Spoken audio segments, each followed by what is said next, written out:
ശ്രേയസോടെ Punjab Kings. സ്വന്തം തട്ടകമായ ലക്നൌവിൽ വീണ്ടും കാണികൾക്ക് മുൻപിൽ പരാജയപ്പെടാനായിരുന്നു ലക്നൌ സൂപ്പർ ജയൻസിന്റെ വിധി. ഇന്നലെ നടന്ന മത്സരത്തിൽ പഞ്ചാബ് കിങ്സ് 8 വിക്കറ്റിന് LSGയെ പരാജയപ്പെടുത്തി. ടോസ് നേടിയ പഞ്ചാബ് ക്യാപ്റ്റൻ മറ്റൊന്നും ആലോചിക്കാതെ ലക്നൌവിനെ ബാറ്റിംഗിന് ക്ഷണിക്കുകയായിരുന്നു. തുടക്കത്തിൽ തന്നെ കൂട്ടിനടിക്കാരനായ മിച്ചൽ മാർഷിനെ അർഷ്ദീപ് സിംഗ് പുറത്താക്കിക്കൊണ്ട് LSGയെ ഞെട്ടിച്ചു. ശേഷം 3-ാം ഓവറിലെ 5-ാം പന്തിൽ എയ്ഡൻ മാർക്രത്തെ നഷ്ടമായ LSG ആക്രമണം സമ്മർദ്ദത്തിലായി. ക്യാപ്റ്റൻ ഋഷഭ് പന്ത് വീണ്ടും പരാജയമാകുന്ന കാഴ്ച ആരാധകർക്ക് കാണേണ്ടി വന്നു. എന്നാൽ മറ്റൊരു ഭാഗത്ത് നിക്കോളാസ് പൂരാന്റെ എമ്പുരാൻ വിളയാട്ടം നടക്കുകയായിരുന്നു. 30 പന്തിൽ 44 റൺസെടുത്ത ഈ പവർ ഹിറ്റർ മാത്രമായിരുന്നു ലക്നൌവിന്റെ ബാറ്റിംഗ് കരുത്ത് അല്പമെങ്കിലും പുറത്തെടുത്തത്.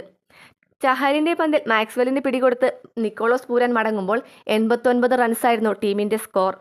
പിന്നീട് വന്ന മില്ലറും അബ്ദുൽ സമദും ആയുഷ് ബദോനി എന്നിവർ ചേർന്ന് 171 റൺസ് ടീമിനെ എത്തിച്ചു. അവസാന ഓവറുകളിൽ പഞ്ചാബ് ബൗളർമാരെ ഞെട്ടിച്ച അബ്ദുൽ സമദ് 12 പന്തുകളിൽ നിന്ന് 27 റൺസ് നേടിയെടുത്തു. പഞ്ചാബ് ബൗളിംഗ് നിര റൺസ് വഴങ്ങുന്നതിൽ ധാരാളിത്തം കാണിച്ചതും ഈ മത്സരത്തിലെ മറ്റൊരു സവിശേഷതയാണ്. 4 ഓവറിൽ 43 റൺസ് വഴങ്ങിയ അർഷ്ദീപ് മാത്രമാണ് 3 വിക്കറ്റുകൾ നേടിയെടുത്തത്.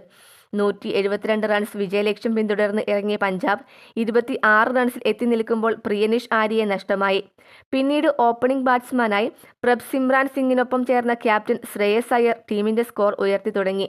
ഒരു വശത്ത് പ്രഭ്സിമ്രാൻ വെടിക്കെട്ടിന് തിരികൊളുത്തിയപ്പോൾ ആവേശം അധികം കാണിക്കാതെ ക്യാപ്റ്റൻ മറുവശത്ത് നങ്കൂരമിട്ട് നിന്നു. 10-ാം ഓവറിലെ ആദ്യ പന്തിൽ 84 റൺസിന്റെ ഈ കൂട്ടുകെട്ട് പൊളിക്കാൻ ലക്നൌവിന് സാധിച്ചു. 34 പന്തുകളിൽ 69 റൺസ് നേടി പ്രഭ്സിമ്രാൻ പുറത്താകുമ്പോഴേക്കും ടീം സേഫ് സ്കോറിൽ എത്തിയിരുന്നു. 4-ാമനായി ഇറങ്ങിയ നേഹൽ വധേര ഒട്ടും മോശമാക്കിയില്ല. 25 പന്തുകളിൽ നിന്ന് 43 റൺസെടുത്ത താരം പുറത്താകാതെ നിന്നു. മറുവശത്ത് ബാറ്റിംഗ് ടോപ്പ് ഗിയറിലാക്കിക്കൊണ്ട് ശ്രേയസ് ബാറ്റിംഗ് തുടർന്നുകൊണ്ടിരുന്നു. 3 ഓവർ മാത്രം എറിഞ്ഞ രവി ബിഷ്ണോയ് 43 റൺസാണ് വിട്ടുകൊടുത്തത്. സ്വന്തം സ്കോർ 46 റൺസിൽ എത്തി നിൽക്കെ 16-ാം ഓവർ എറിയാനെത്തിയ അബ്ദുൽ സമദിനെ ലോങ് ഓണിലൂടെ സിക്സറിന് പായിച്ചുകൊണ്ട് ക്യാപ്റ്റൻ ശ്രേയസ് അയ്യർ ടീമിനെ വിജയത്തിലെത്തിക്കുകയായിരുന്നു.